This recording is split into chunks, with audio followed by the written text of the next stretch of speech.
So, ayan, nagluto yung anak ko na sardinas, pero lalagyan natin yan ng alupati. Yan, kukuha tayo ng dahon. Awakan mo to, dali. Kukuha tayo ng dahon para sa ano, niluto ni kuya ng sardinas.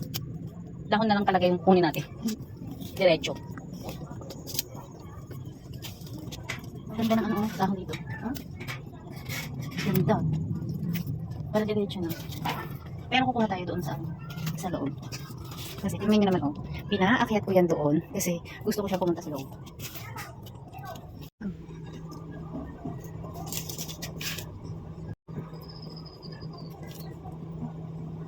Ayan siya.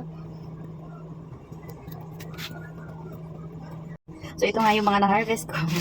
Ayan, ilalagay natin ngayon to doon sa niluto ng anak ko na sa beef.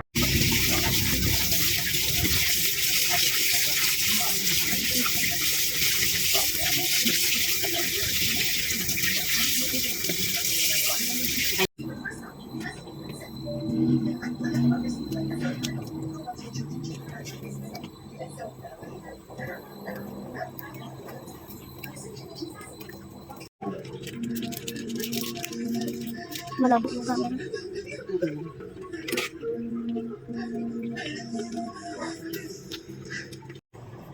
Tikman mo na, sarap. Yung gulay. Init. Mainit.